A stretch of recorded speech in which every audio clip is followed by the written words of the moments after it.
여러분 귤 좋아하십니까? 네, 감사합니다. 네, 제가 귤 파는 사람은 아니고요. 저도 귤을 참 좋아합니다. 겨울 되면 어릴 때죠. 제가 아주 어릴 때 한참 많이 먹을 때는 앉은 자리에서 한 박스를 다 까먹은 적이 있을. 네. 생각보다 많이 놀라시네요.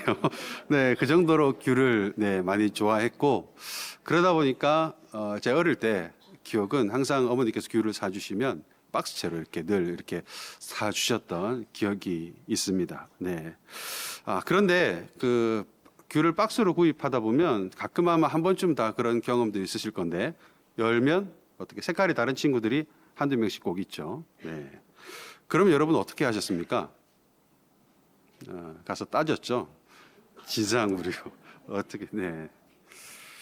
네, 저는 안 그랬습니다. 네, 그냥 조용히 상한 것만 드러내고 나머지 것들을 먹죠. 왜냐하면 지금은 한두 개만 색깔이 다르지만 계속 그렇게 그대로 놔두면 나머지 모두가 그 색깔로 변할 것이기 때문에 덜어내야 나머지라도 건강한 상태를 유지할 수 있기 때문에 그렇게 하는 건 아닙니까? 자, 그럼에도 불구하고 박스 안이 모두가 다른 색깔로 변했다는 것은 왜 그런 걸까요? 왜 그런 걸까요? 색이 변한 귤이 그 안에 있는지 몰라서겠죠. 모르는 상태로 박스를 덮어두고 열어보지 않았기 때문에. 그렇죠? 그저 잘 있겠거니 덮어만 두었기 때문에 그렇게 다 썩어버리게 되는 것입니다. 고린도 교회도 마찬가지였습니다. 고린도 전서를 차근차근 읽어보면 교회가 이래도 되나 싶을 정도로 정말 많은 그리고 심각한 문제가 있는 교회가 바로 고린도 교회였습니다. 오늘 본문 이 5장에 기록된 내용도 사실 굉장히 충격적인 내용입니다. 우리가 글로 보고 있으니까 그러려니 하겠지만 아마 우리 교회에 이런 일이 일어났다면 아마 난리가 났을 겁니다. 굉장히 심각한 상황인 거죠. 그럼에도 불구하고 놀라운 것은 고린도 교회는 이 문제의 심각성을 전혀 모르고 있습니다. 왜일까요? 박스를 열어보지 않았기 때문이죠. 열려고 생각조차 안 하고 있었기 때문에 그냥 그저 우리 교회는 잘 있다. 우리 교회는 건강하다. 라고 생각했기 때문인 것입니다. 그래서 저는 오늘 박스를 열어보고자 합니다. 네. 어느 포인트에서 웃는지 저 잘 모르겠습니다. 네. 네. 그래서 혹시나 네, 우리 교회 안에 이런 누룩은 없는지, 그리고 내 안에 이런 누룩이 자라고 있지는 않은지, 그리고 우리 공동체 안에 내 구역 안에 또 내 부서 안에 이런 누룩이 자라고 있지는 않은지 구석구석 살펴보고 그에 합당한 조치를 취함으로 한층 더 건강한 우리 경산중앙교회가 되기를 간절히 소망합니다. 다시 그런 경산중앙교회가 되기를 소망합니다. 네, 팀장님들이 계신데 소리가 이거밖에 안 나오면 안 되죠. 네. 자, 고린도 교회의 첫 번째 문제는 바로 관습이었습니다. 관습. 여러분, 관습이 무엇인지 아십니까? 자, 정확하게 그 의미를 알기 위해서 네이버에 검색을 해봤습니다. 그러니까요, 이렇게 나왔습니다. 장래의식과 같이 한 사회에서 오랫동안 반복되어 왔던 행동 양식이 사회적 기준이 된 것. 이것이 관습인 거죠. 그러면 이렇게 정해진 기준은 옳고 그름에 있어서 명확할까요? 명확하지 않을까요? 명확할 수가 없죠. 왜냐하면 어떤 기준에 의해서 만들어진 기준이 아니라 그냥 하다 보니까 그게 기준이 된 겁니다. 그렇죠? 굉장히 위험한 겁니다. 어느 사회나 정도의 차이는 있겠지만 이렇게 관습이 만들어지다 보니까요, 이 관습은 말씀보다 위에 있게 됩니다. 왜냐하면 오랫동안 그렇게 해왔기 때문에 너무나 몸에 익숙한 방식이다 보니까 이것의 문제성을 느끼지 못하는 겁니다. 죄의식조차 느끼지 못하는 겁니다. 그러다 보니까 어떨까요? 개선의 여지가 없다라는 거죠. 그래서 이것이 심각한 문제라는 것입니다. 오늘 본문의 상황도 마찬가지인데 5장 1절을 우리가 다 같이 한번 5장 1절 상반절만 읽어보도록 하겠습니다. 시작. 너희 중에 심지어 음행이 있다 함을 들으니 그런 음행은 이방인 중에서도 없는 것이라. 네, 아멘. 네, 무슨 말인가요? 이방인들도 하지 않을 음행의 모습이 너희, 즉 이 편지를 받고 있는 고린도 교회 안에 있다라는 말씀이죠. 이방인들도 하지 않을 음행이 너희 교회 안에 있다. 어떤 음행인가 하면 1절 하반절에 누가 그 아버지의 아내를 취하였다 하는도다. 심각하죠. 다시 말해 아들이 아버지의 아내와 관계를 가졌다는 말이죠. 그렇죠? 벌써 충격받으시면 안 됩니다. 네. 그런데 더 심각한 것은 여기서 말하는 아버지의 아내라는 말이 이 아들의 어머니를 뜻하는 말이 아니라는 것입니다. 여기서 말하는 아버지의 아내는 첩 또는 계모를 일컫는 말입니다. 심지어 어떤 학자에 의하면 당시 고린도에서 이 단어는 아내처럼 정식으로 혼인을 한 관계를 뜻하는 말이 아니라 동거하는 첩 또는 이 관계를 위한 여정을 뜻하는 말로 사용되었다고 합니다. 그러니 일단 이 아버지는 자신이 결혼한 조강지처 외에 육신의 쾌락 또 성적인 쾌락만을 위한 흔히 말하는 세컨드가 있었다는 거죠. 그런데 더 놀라운 사실은 이를 전혀 숨기지 않았다는 겁니다. 전혀 숨기지 않았고 아들이 알아도 괜찮을 정도로 당당했다라는 말입니다. 놀랍지 않습니까? 여기서 놀라야 됩니다. 네. 자, 다시 명확히 말하면 이 아버지는 교회 안의 사람입니까? 교회 밖의 사람입니까? 안의 사람. 아들은요? 당연히 교회 안의 사람이죠.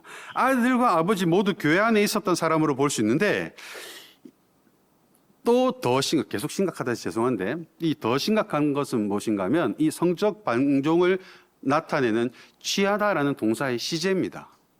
이 시제를 봤을 때에 이 사건은 단순히 실수로 한번 어떻게 하다 보니까 범해진 사건이 아니라 과거로부터 지금까지 지속적으로 이어져 오고 있고 그리고 앞으로도 계속될 사건이라는 말입니다. 심각하죠. 이 일이 죄라는 사실을 전혀 인지하지 못하고 있다는 것입니다. 즉 그 말은 이런 상황이 고린도 교회의 관습이었다라는 거죠. 심각하죠. 어떻게 이럴 수 있나 싶죠. 그죠? 원인이 있지 않을까요? 단번에 이렇게 되지는 않았을 거니까요. 그 원인을 한번 살펴볼 텐데 그러기 위해서 고린도시에 대해서 알 필요가 있습니다. 먼저 지도를 한번 띄워주시겠습니까? 이 중에 고린도가 어디 있나요? 제가 친절하게 빨갛게 표시를 해놨죠. 네, 저기가 고린도입니다. 자, 이 당시에는 아직 대한항공이 없을 때입니다. 그래서 주요 운송 수단은 바다로 이동하는 배였습니다. 그리고 이 배는요, 없어졌네요. 네, 괜찮습니다. 이 배는 직항이 없었습니다. 해안선을 따라서 모든 항구에 들러서 짐을 내리고 싣고 사람도 태우고 출발하고 해안선을 따라 이동하는 그런 배였죠. 자, 그런데 조금 더 키워볼까요? 네. 조금 더 키워보시면 고린도를 자 저랑 사인이 안 맞고 있습니다. 다음 사진 네 띄워주시겠습니까? 여기를 보시면 저 빨간색이 여전히 고린도거든요. 빨간색이 여전히 고린도인데 배를 타고 이동할 때 노란색으로 가는 게 좋을까요? 빨간색으로 가는 게 좋을까요? 그렇죠? 네, 노란색으로 가는 경로가 훨씬 좋아 보입니다. 그런데 문제는 이 노란색 길로 갈 수가 없었습니다. 다른 곳은 다 갈 수 있었는데 바로 저 고린도 저 지역만 육로가 막혀 있기 때문에 여기 보면 보이시죠? 갈 수 있는데 저 빨간색 저 부분 저기만 이렇게 딱 막혀 있기 때문에 배를 타고 저리로 갈 수가 없었던 겁니다. 그래서 어쩔 수 없이 뺑 둘러서 빨간색 경로로 이동해야 되는데 그것 또한 만만한 일은 아니었습니다. 이 당시만 하더라도 엔진이 없을 때였죠. 배는 무엇에 의해서 이동했습니까? 바람에 의해서 이동했습니다. 그런데 지중해는 보통 북동풍이 붑니다. 북동풍이라 하니까 감이 안 오시죠? 북동쪽에서 불어오는 바람입니다. 그러니까 아까 빨간색 경로를 생각해 보시면 배가 이동하는 게 쉽지 않은 바람이죠. 그죠? 심지어 늦가을부터 봄, 즉 9월 말 정도부터 3월에 이르기까지는 그 바람이 굉장히 심하게 불었습니다. 그래서 이 빨간색 경로는 도저히 이동할 수가 없는 경로였죠. 목숨을 건다 하더라도 갈 수 없는 그런 경로였다라는 것입니다. 그러니 사람들이 다 어떻게 생각했겠습니까? 아, 저기 저 빨간색 저 부분만 어떻게 좀 해결이 되면 이렇게 원활하게 좀 배를 다닐 수 있겠는데, 그런 생각을 하지 않겠습니까? 그렇죠. 사람은 다 똑같으니까요. 그래서 로마의 네로 황제 때부터 저기를 뚫으려고 시도를 했었습니다. 그러자 뚫리지 않았습니다. 언제까지 뚫리지 않았는가 하면 1893년까지 뚫리지 않았습니다. 다이나마이트가 개발되고 저 운하는 뚫리기 시작했죠. 그래서 유명한 고린도 운하, 저렇게 뚫렸습니다. 보이십니까? 다음 사진도 보여주시겠습니까? 제가 직접 찍은 사진입니다. 네, 실제로 보면 사진으로 보는 것보다 훨씬 더 웅장합니다. 왜 1800년 동안 이 운하를 뚫지 못했는지를 직접 가보면 알게 되는데, 자, 중요한 것은 뭐냐면요, 1800년 동안 사람들이 저 운하를 뚫으려고 했다라는 것입니다. 그 말은 저 경로가 반드시 필요했다라는 말이죠. 간절했단 말이고, 저게 없었기 때문에 굉장히 어려운 항해를 하고 있었다는 말이죠. 그렇죠? 엔진이라는 것이 개발되고 나서도 그랬다는 것입니다. 그러면 훨씬 전인 바울 시대는 어땠을까요? 더 했겠죠. 훨씬 더 심했겠죠. 그래서 어떻게 했을까요? 포기했을까요? 사람은 쉽게 포기하지 않죠. 옛말에 이런 말이 있습니다. 사공이 많으면 배가 어디로 간다고요? 산으로 간다. 네, 실제로 산으로 갔습니다. 그림 2에서 봤던 아까 전에 그 노란색 경로 있죠? 네, 저 경로를 따라서 빨간 점이 있는 부분까지 갔었어요. 그리고 저기에서 어떻게 했는가 하면, 저기가 바로 저 오른쪽 화면 끝에 있는 저 바다거든요. 저기에서는 이제 배를 육지로 올립니다. 그래서 육지로 배들 이동시켰어요. 처음 듣는 이야기입니까? 이 파인 그림이 꼭 배 밑부분 같지 않습니까? 실제로 흔적이 그대로 남아 있어요. 그래서 아까 그 운하가 뚫린 경로를 따라 배를 육지로 이동시켰다고 합니다. 반대쪽까지. 참 인간의 집념이 무섭다는 것을 새삼 느끼게 되는데요. 이쪽 끝에서 저쪽 끝까지 갔는데 걸리는 시간은 대략 30일 정도 걸렸다고 해요. 그래도 한 6개월 정도 운항을 못하는 것보다 훨씬 더 시간적으로 괜찮지 않습니까? 그래서 이제 저 경로를 택해서 갔는데, 그러면 배가 이동되는 30일 동안 뱃사람들은 뭐 했을까요? 고린도 시내로 들어가는 거죠. 그래서 30일 동안 뭐 했겠습니까? 기도하고 말씀 보고 예배 드리고 이렇게 할 리가 없겠죠.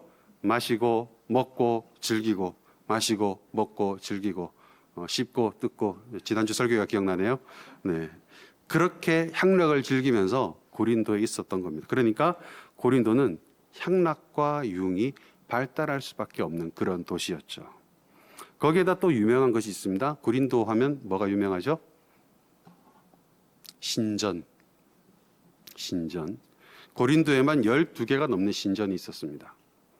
그 중에 우리가 잘 아는 아프로디테, 사랑의 여신이자 다산과 풍요의 상징이었던 그 아프로디테 신전도 고린도에 있었죠. 이 신이 사랑의 여신이자 다산과 풍요의 상징이어서 그런지 모르겠지만, 이 신전에만 1300명 가량의 여사제가 있었습니다. 이 여사제의 역할이 무엇인가 하면 신과 접하기 위한 의식을 행하던 여인들이었어요. 쉽게 말하면 아프로디테 신과 만나기 위해서는 이 여사제들과 관계를 해야 되는 것입니다. 그래서 이 여인들을 신전창기라고 부르기도 했었습니다. 그런데 이런 신전이 고린도에 몇 개 있었다고요? 그새 잊어버리셨습니까? 12개 있었습니다. 그러면 고린도시에서 있던 신전창기들 숫자만 대략 15,600명. 그런데 제사는 매일 있었을까요? 아닙니다. 그러면 이 여사제들은 제사가 없을 때는 어떻게 했을까요? 마을로 내려옵니다. 그리고 매춘을 하죠. 왜냐하면 고린도에는 늘 뱃사람들로 넘쳐났었거든요. 그런데 고린도 인구가 여자와 아이 포함해서 대략 25만 명 정도 보거든요. 그러면 성관계가 가능한 성인 남성의 숫자는 대략 많이 잡아도 10만 명 정도. 그러니 남자 10명당 창녀가 1명씩 있었던 것입니다. 그래서 어떤 학자는 이렇게 말합니다. 고린도에서의 성적인 방종은 예외가 아니라 원칙이었다. 다시 말하면 관습이었다. 적게 하는 놈은 있어도 안 하는 놈은 없었다. 그러니 적어도 고린도에서의 매춘과 음란은 마치 목이 마르면 물을 마시고 또 배가 고프면 밥을 먹는 것처럼 필요하고 정당하면서도 당연한 것으로 인식되던, 즉 음란이 관습이었던 그런 도시였다라는 것입니다. 그러니 이러한 행위가 죄로 여겨질 수 있을까요? 없을까요? 없는 거죠. 다 그렇게 하고 사니까. 그렇다고 이게 맞다고 할 수 있습니까? 그래서 관습이 무서운 겁니다. 죄라고 인식할 수 있는 그 신경을 무감각하게 만들어버리는 것이 바로 관습인 것이죠. 이 관습이 말씀보다 위에 있을 때에 이런 현상이 발생하게 되는 것입니다. 그러다 보니 어쩔 수 없이 나타나는 두 번째 문제가 무엇인가 하면 바로 관용입니다. 더 정확하게 말하면 잘못된 관용입니다. 오늘 본문의 사건에 대한 고린도의 반응 어땠는지 2절을 통해서 알 수 있는데요.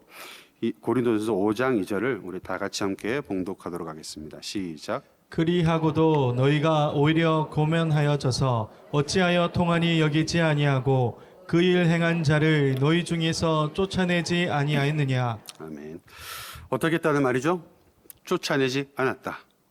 다시 말해서 이런 일이 있었음에도 불구하고 아무런 조치도 취하지 않았다라는 것입니다.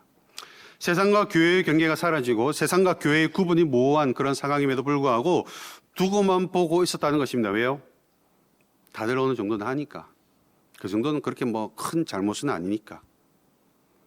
매우 심각하게 잘못되어 있는 모습이죠. 성경은 분명히 말합니다. 간음하지 말라. 너무나도 선명하게 말씀하고 있음에도 불구하고 이 문제를 성경의 기준이 아닌 자신들의 기준으로, 관습의 기준으로 괜찮다 하고 있는 것입니다. 매우 심각한 월권 행위죠.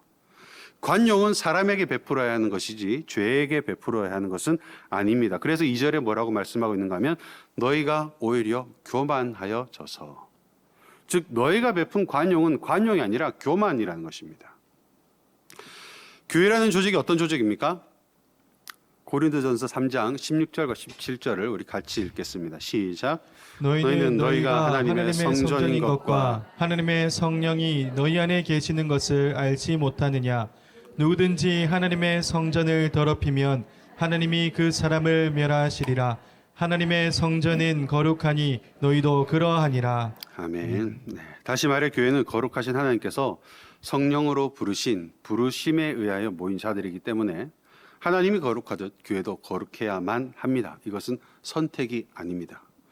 그렇기 때문에 응당 교회라고 하면 거룩하지 않은 것들이 들어왔을 때에 민감하게 반응할 수 있어야만 하는데 고린도 교회는 어땠습니까?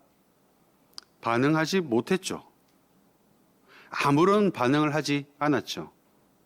죄에 대하여 아무런 반응을 하지 않았다. 반응을 못했다라는 것은 무엇에 대한 반증인가 하면 이미 거룩을 상실했다라는 것입니다. 그러다 보니 교회는 교회가 이 지경이 되어 있는데도 불구하고 이에 대한 문제의식은 전혀 없고 무엇에 집중하고 있었는가 하면 당파 싸움이죠. 바울 파냐, 아볼로 파냐, 게바 파냐, 그리스도 파냐. 이러면서 자기들끼리 싸우는 데만 혈안이 되어 있었던 것입니다. 이렇게 표현해서 죄송합니다만 제정신들이 아닌 거죠.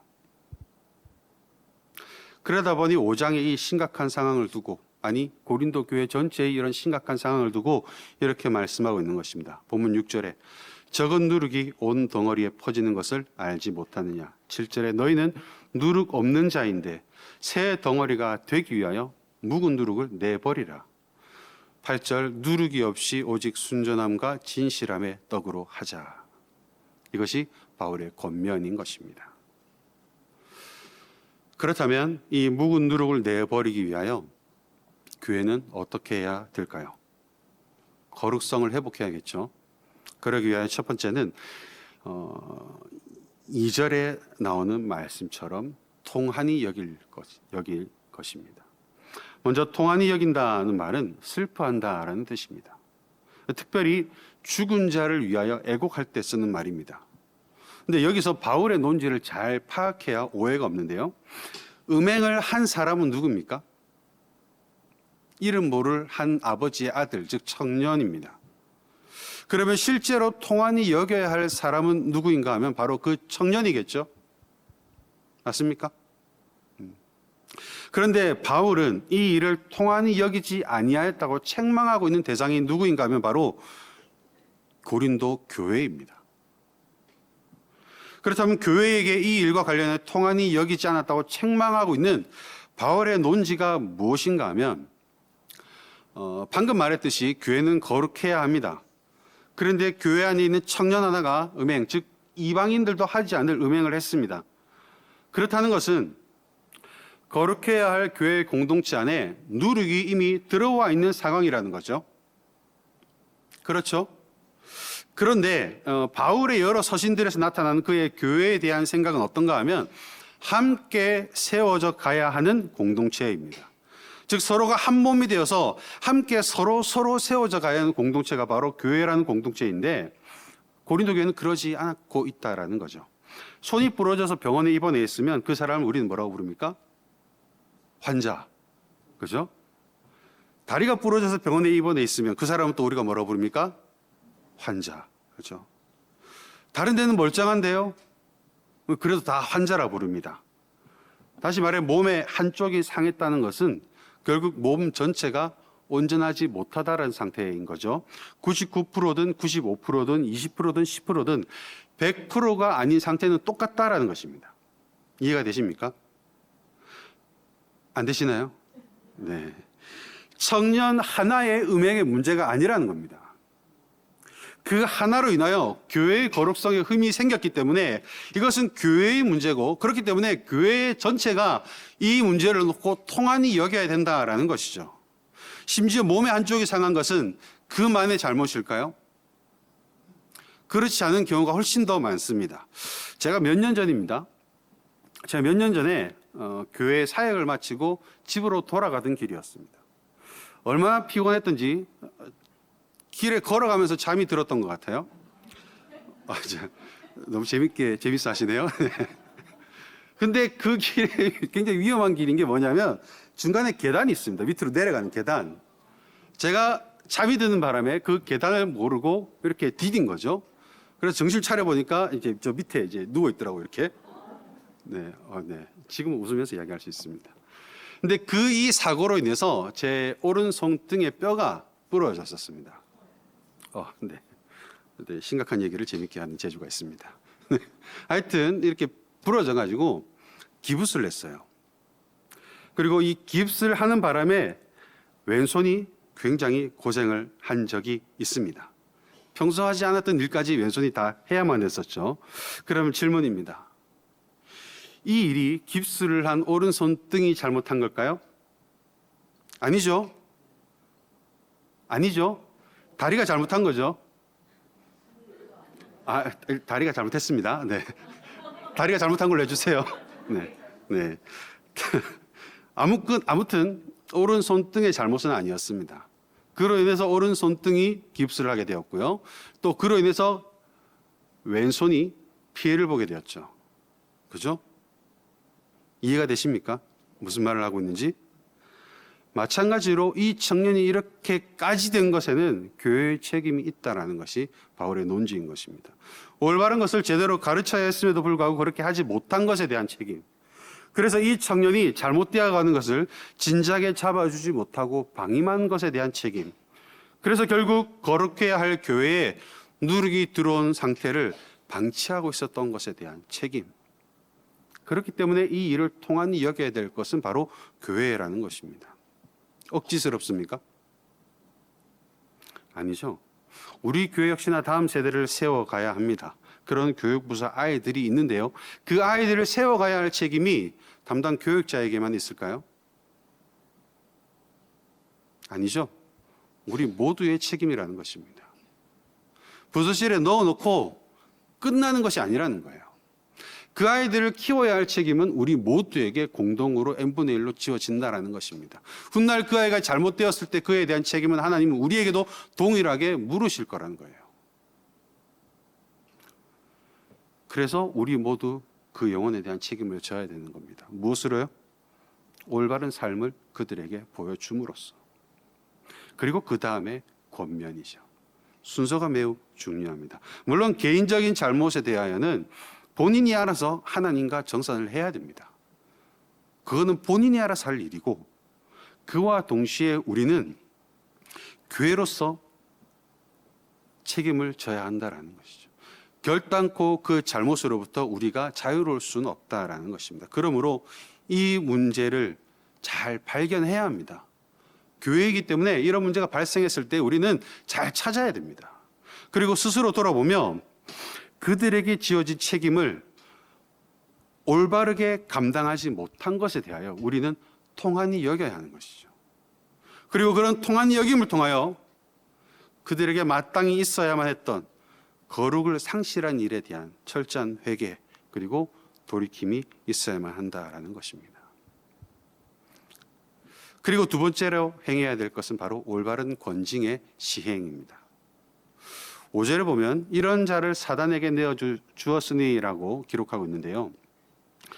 이 문장을 제대로 해석하기란 상당히 어려운 부분이 있습니다. 그럼에도 불구하고 13절 마지막에 보면 이 악한 사람은 너희 중에서 내어 쫓으라는 말씀을 볼 때에 이 문장이 의미하는 바는 올바른 권징으로서의 출교, 즉 교회 공동체로부터 추방하여 예배에 참석, 그리고 성례 참석을 금지시키라는 명령입니다.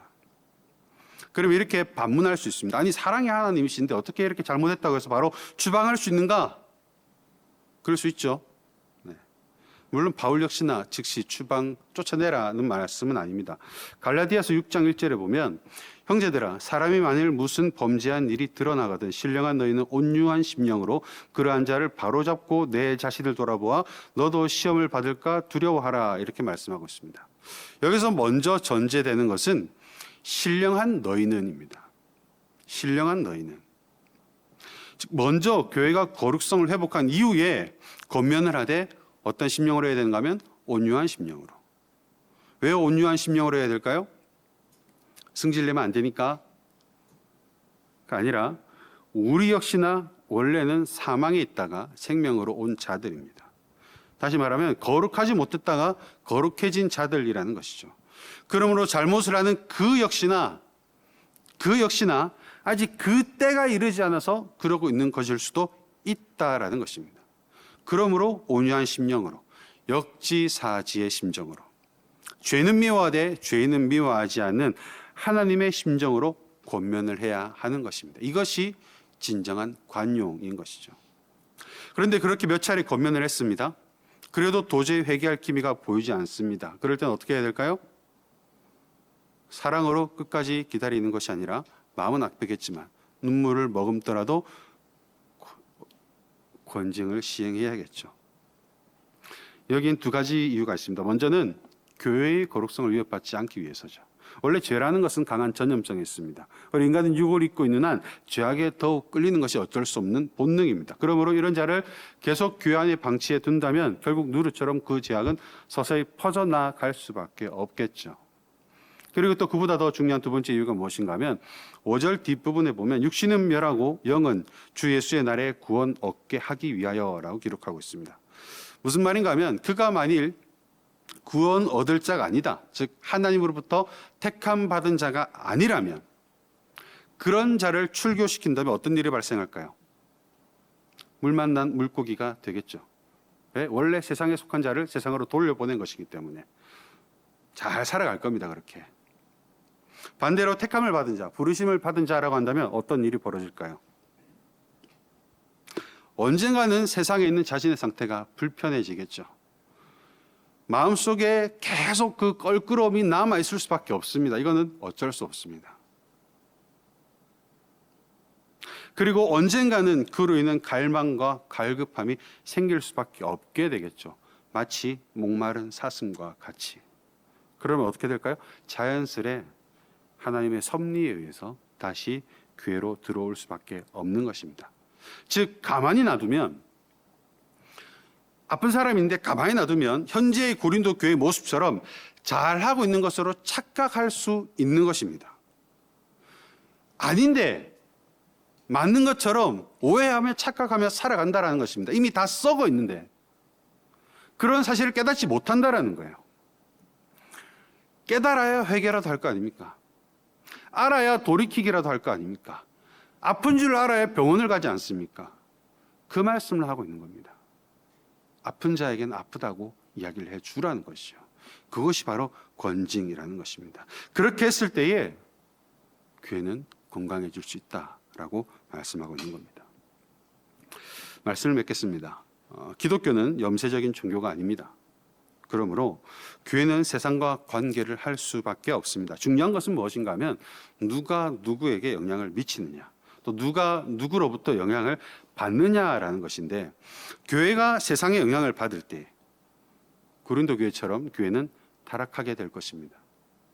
반대로 교회가 세상에 영향을 끼칠 때 하나님의 나라는 확장되어 가게 될 것입니다. 그리고 이때 비로소 우리의 사명, 즉 세상으로 하여금 세상은 멸망당할 도석임을 깨닫게 하고 유일한 피난처이신 예수 그리스도 안으로 돌아오게 하는 그 거룩한 사명, 전도의 사명을 완수할 수 있게 되어지는 것입니다. 그렇게 되기 위하여 우리는 거룩해야 하는데, 하나님은 이미 우리를 부르실 때 거룩하게 불러주셨습니다. 그러므로 지금 우리가 해야 될 것은 무엇인가 하면 세상의 지혜, 즉 세상의 관습과 교만하고 잘못된 관용으로 우리를 스스로 더럽히지 아니하는 것. 그래서 죄악에 민감하게 반응하는 것. 혹시라도 죄악이 발견된다면 우리 스스로 그 문제를 놓고 통한히 여겨 돌이키는 것이 반드시 필요한 것입니다. 그래서 교회의 거룩성을 잘 지키고 그 거룩을 통하여 세상에 나아감으로 말미암아 잃어버린 한 영혼을 찾기 위하여 이 땅에 오신 예수 그리스도의 사역에 동참하는 그런 경산중앙교회가 되시기를 주님의 이름으로 소원하는데, 제일 중요한 게 남았죠. 경산중앙교회가 누굽니까?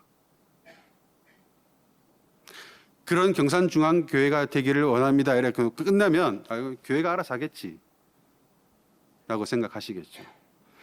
제일 중요한 것은 무엇인가 하면 경산중앙교회는 바로 나라는 것입니다. 내가 바로 경산중앙교회라는 것입니다. 아닙니까, 여러분? 내가 바로 교회입니다. 내가 바로 경산중앙교회입니다. 경산중앙교회는 나로부터 시작됩니다. 그러니 세상의 지혜로 스스로를 더럽히지 아니하고 죄악에 민감하게 반응하고 죄가 발견되었을 때 통한히 여기고, 이거 다 누가 해야 된다고요? 내가 해야 되는 것입니다. 그렇게 했을 때 교회는 거룩성을 회복할 수 있는 것입니다.